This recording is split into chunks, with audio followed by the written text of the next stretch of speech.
राम सुखदास जी महाराज कहते हैं, किसी से अनुभव की बात पूछना और अनुभव की बात कहना, ये दोनों ही बढ़िया चीज नहीं है। दूसरी बात, कोई भी व्याख्यानदाता अपनी दृष्टि से बढ़िया बात ही कहेगा, क्योंकि अपनी इज्जत सभी चाहते हैं।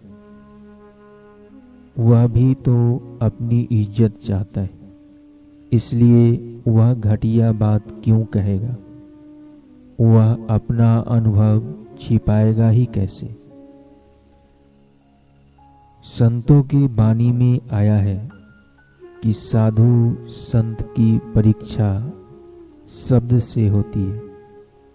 साधु पिशानिए शब्द सुनाता। वह क्या बोलता है, इससे उसके भावों को पता लग जाता है।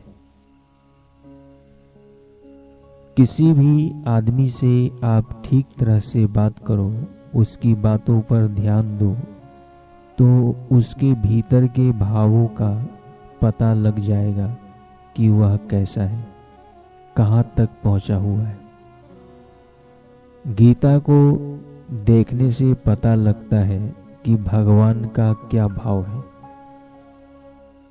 गीता पढ़ने पर हमारी समझ में यह बात आई कि भगवान ने दो बातों पर विशेष जोर दिया है। एक तो जीवन प्रयत्न साधन करना और दूसरा अंत काल में सावधान रहना।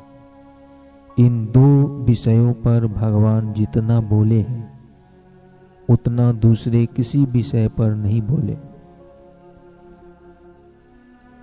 श्रोता, उस तत्व का अनुभव कैसे हो महाराज जी? स्वामी जी, पहले यह बात मान लो कि सब कुछ परमात्मा ही है। हमारे को दिखे चाहे ना दिखे, हमारी समझ में आए चाहे ना। गीता का खास सिद्धांत है, वासुदेव सर्वमिति स महात्मा सो दुर्लभ। गीता जी 7वें अध्याय 19वां श्लोक। अर्थात सब कुछ परमात्मा ही है, ऐसा अनुभव करने वाला महात्मा बहुत दुर्लभ है।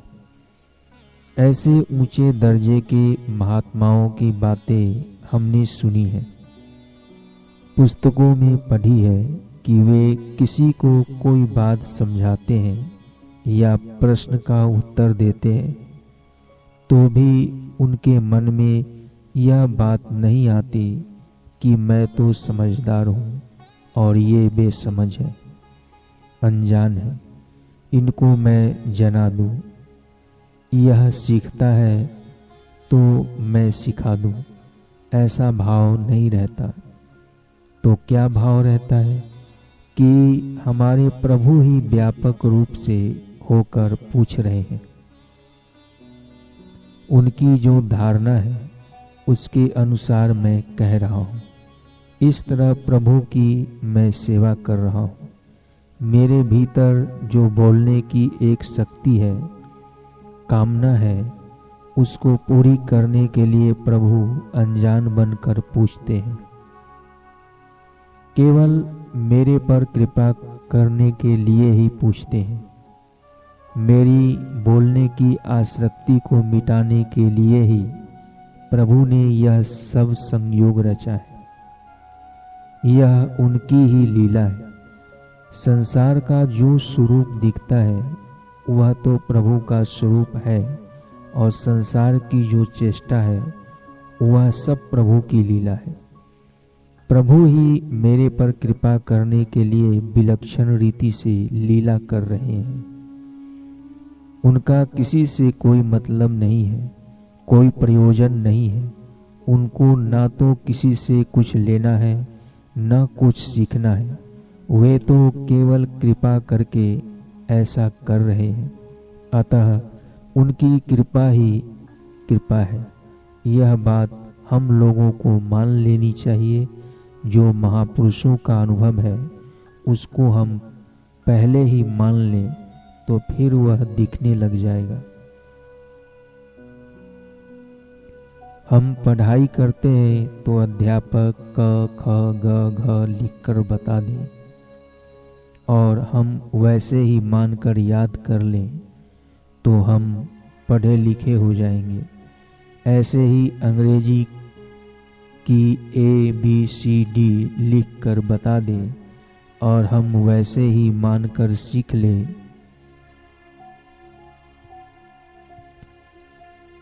तो हमें अंग्रेजी आने लगेगी। अब इसका तो पता लगता नहीं कि यह ए कैसे हुआ।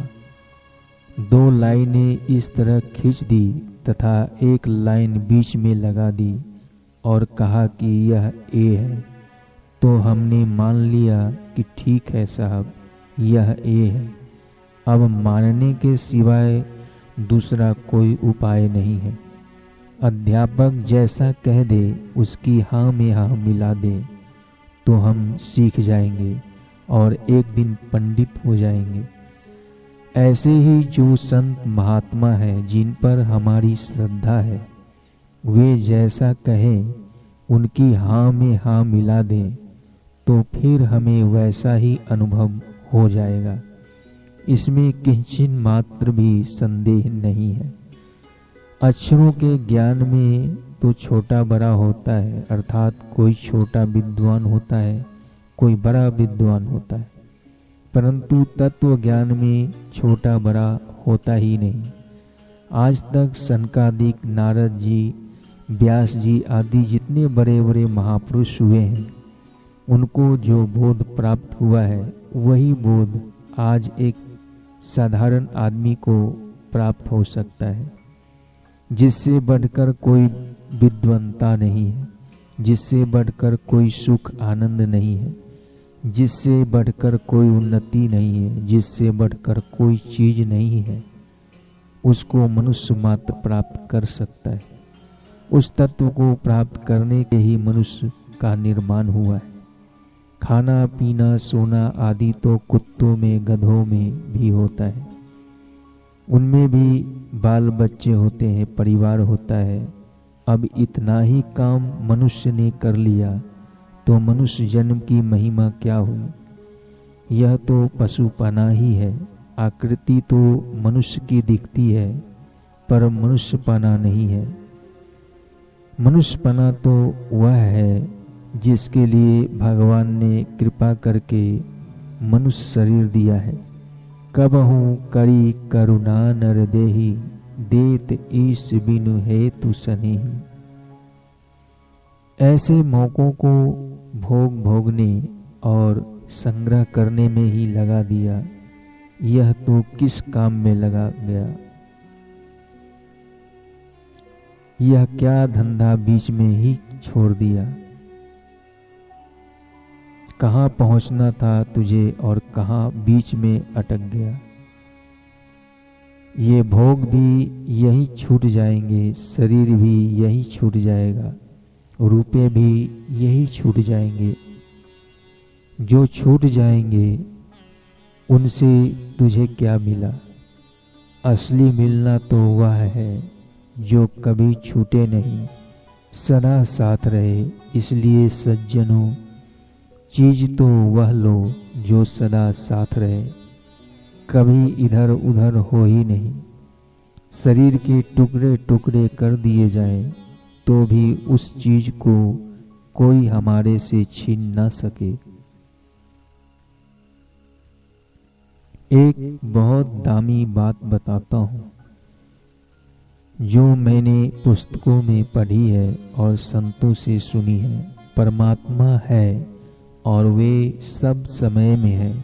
कोई ऐसा समय नहीं जिसमें वे नहीं हो।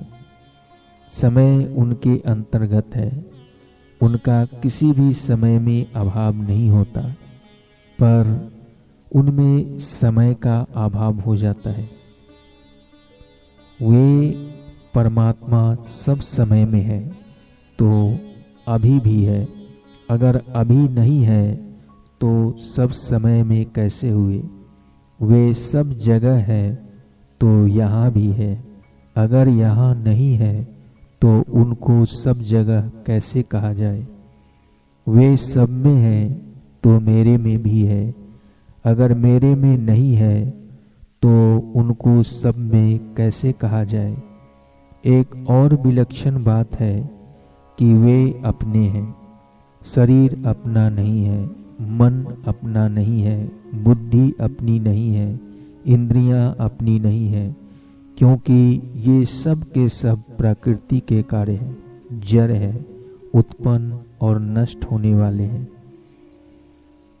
जैसे आप कहते हैं कि मैं हूँ, तो इसमें कोई संदेह होता है क्या कि मैं हूँ कि नहीं हूँ? किसी से पूछना पड़ता है क्या? किसी से गवाही लेनी पड़ती है क्या? यह तो स्वतः सिद्ध है। इस मैं हूँ मैं पना तो प्रकृति को लेकर है और हूँपन है परमात्मा को लेकर है। वह है ही हूँ हुआ है।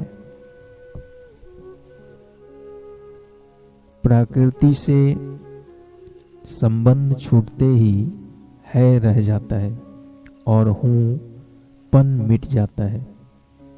यह संतों का अनुभव है।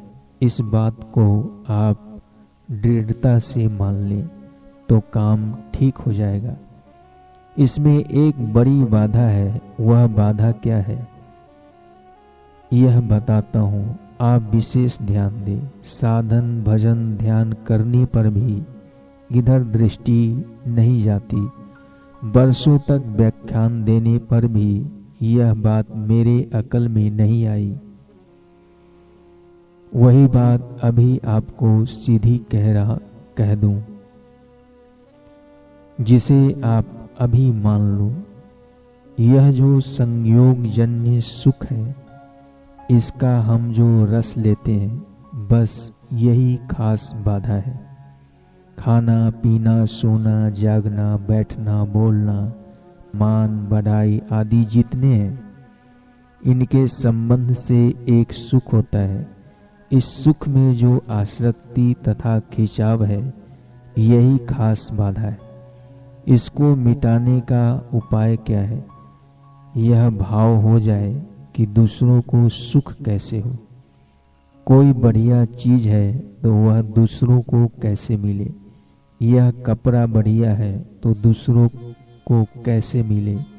मान बढ़ाई बढ़िया है तो दूसरों को कैसे मिले। इस प्रकार दूसरों को देने का भाव बन जाए। यह बड़ा सुगम उपाय है संयोग जन्य सुख से छूटने का।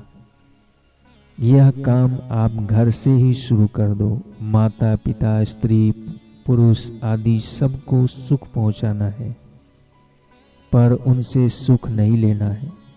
आप उनको सुख पहुंचाते हैं, पर भाव यह रहता है कि पुत्र मेरा कहना माने।